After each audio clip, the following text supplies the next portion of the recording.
Hey everyone, and welcome to From a Husky's Point of View, the podcast where we dive into the world of books, ideas, and everything in between. I'm Shantae Johnson, your host and media specialist of Howard High School, Macon, Georgia. And today we're talking about something that might not be at the top of your summer bucket list, but it should be. That's right, we're diving into the importance of summer reading. Now, before you roll your eyes or reach for your snooze button, hear us out. Summer reading isn't just about checking off a list your English teacher gave you.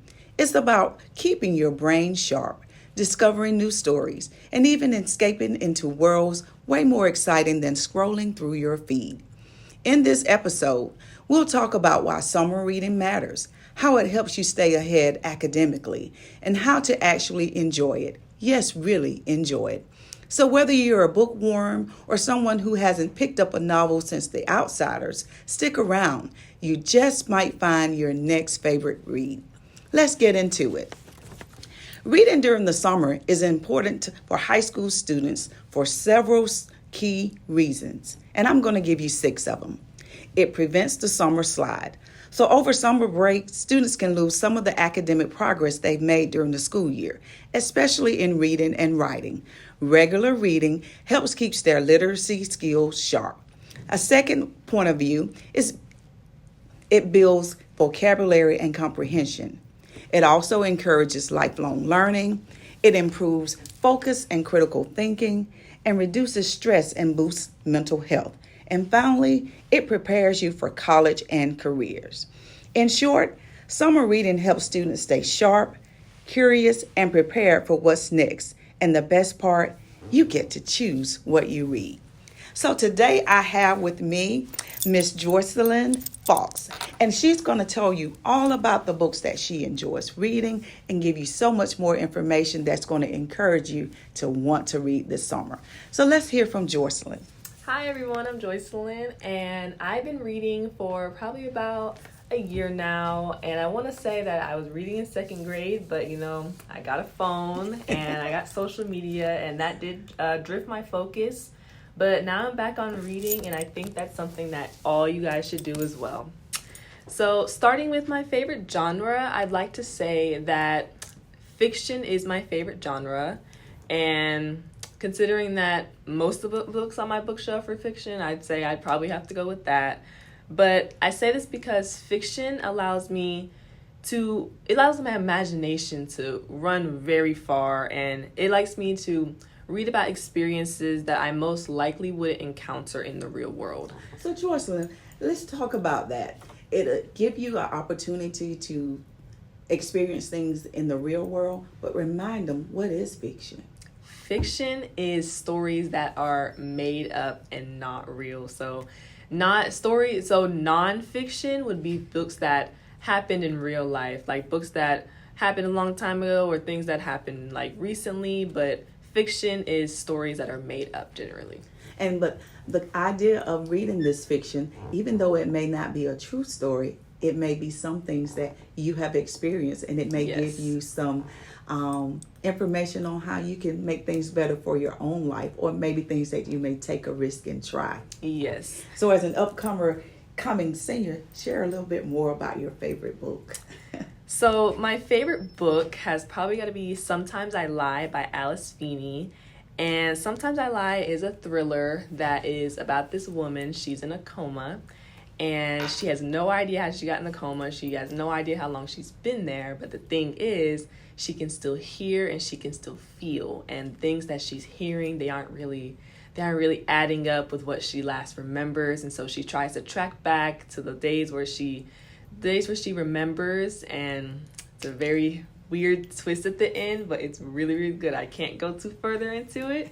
You guys just have to read it. So how did it make you feel to actually read but not actually watch a movie that shows you that this person is going through all of this in a coma? Because everybody knows what it means to be in a coma, yes. Right? Mm-hmm.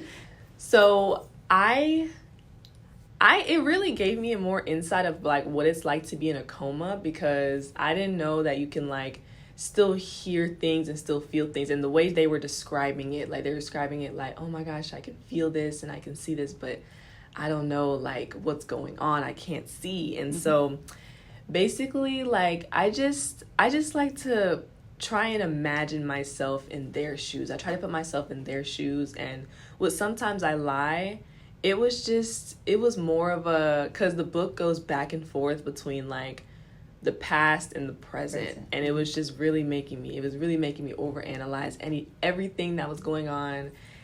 And yeah, I think those are two key points too, that we have to use our imagination. Yes. And the critical thinking that we're often asking our students to do, you have to analyze. But as you said, you may have overanalyzed what you were reading in the book, but sometimes we have to analyze the information that we're receiving. Yes, always. Great job, Joycelyn. So tell me about another book that you'd like to share for summer reading. Another book that I've read, I actually read this like about a month or two ago. It's called Never Lie by Frida McFadden. Never lie, and sometimes I lie. So don't forget that, guys. Yes. So Never Lie is about a book. It's about a couple, and they're a newlywed couple, and they move into this house of a missing psychologist. And the reason why she's missing is unknown, but they kind of just brush that aside. So they go in the house and like really weird things start happening. They find this hidden room with records that the psychologist had used with her patients. And the records reveal some very crazy things, but I won't go too far in depth. You guys it's a really good read. You guys So you got to really read that one this summer too. So Joycelyn, which book would you say you want to ask the students to really read? Sometimes I Lie or Never Lie? Never Lie. I would have to go Never Lie, only because it was so many, like, it is a really big mind twister. It's very suspenseful, and the plot twists are very intense. Mm-hmm. And there's just so many points to the book where at first, I'm not gonna lie, I was a little confused, but everything's gonna connect in the end, and it's gonna be worth it. So you've got to read it to the end? Yes, you have to read it to the end. And so, not to spill the beans on the ending of the story, but when the story ended, would you change the way the author did it? I don't think so, because the last sentence of the book is what people normally talk about everywhere, and it's just because she mentions it a lot in the book. But there's the very last sentence of the book. It's gonna be really crazy. It's very crazy. So Joycelyn, I want to thank you for taking the time to do a podcast with me on summer reading and how it's so important for us to continue to read. Absolutely. And I hope that the students that are listening will take the time to read.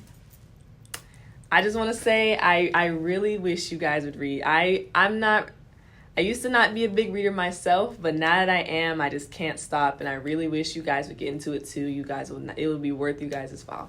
So our task for you is to at least read 2 or 3 books this summer, and maybe we can come back in the fall and do a podcast about the different books that our Huskies read over the summer. So we want to make sure that you increase your reading and increase your vocabulary and allow your imagination to take you through so many different experiences that you may not experience in real life, but one day you may have the opportunity to experience some of the good things that you've read. So from a Husky point of view, we want to make sure that you're reading this summer and take notes on the different suggested titles for reading. And if you have any questions, feel free to stop by the Media Center. Have a good day, Huskies, from a Husky point of view.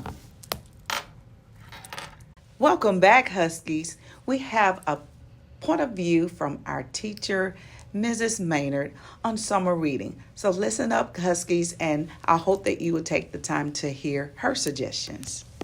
Hi guys, I just want to say, as an English teacher for 40 years, I do know that reading is so important, and I think the big thing about reading for students is they just haven't found the right book. I think when teachers give you things to read, novels to read even, that they just might not be your cup of tea, but picking a good book and finding something that you truly love, it's so rewarding, and it helps your Lexile level goes up, everything. I mean, it's all been researched, and it's the only way that can increase your lexile and your reading comprehension. Thank you, Mrs. Maynard. And that ends our From a Husky Point of View for summer reading. Have a great summer.